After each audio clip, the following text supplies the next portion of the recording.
Washington Pod presents EARL Nightingale. You know what typifies the healthy-minded, mature person perhaps more than anything else? To my mind, it's the simplicity of his needs.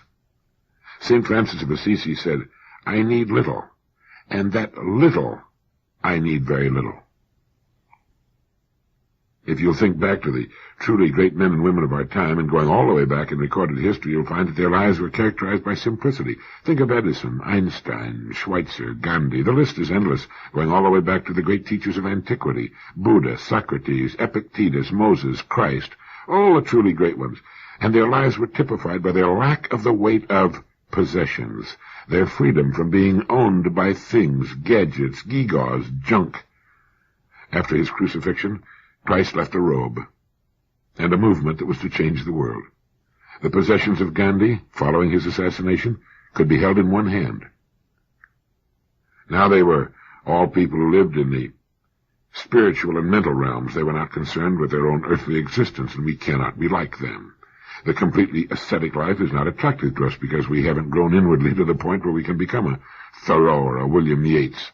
But we can simplify our lives until we have them under our control instead of it being the other way around. Our highly industrialized, technological society could not exist 6 months without the farmer.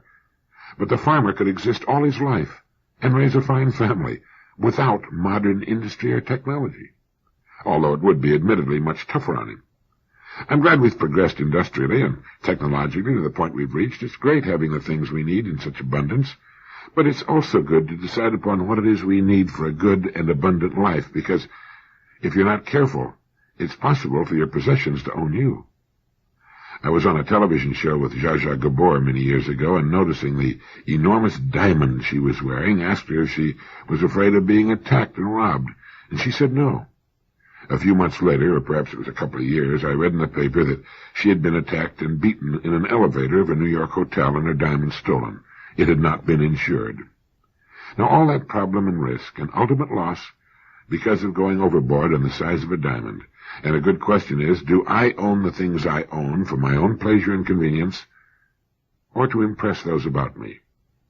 Getting back to that maturity business, the really mature person couldn't care less if he or she impresses anyone or not.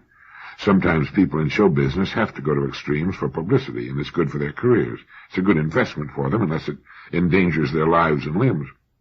But if you're interested in making an assessment of your degree of maturity, look at the things you think are important in your life. The mature person carries his important possessions within. He or she isn't concerned too much about what others may think, nor does he or she need to make an impression on anyone. They see life in the world in a clearer, truer light.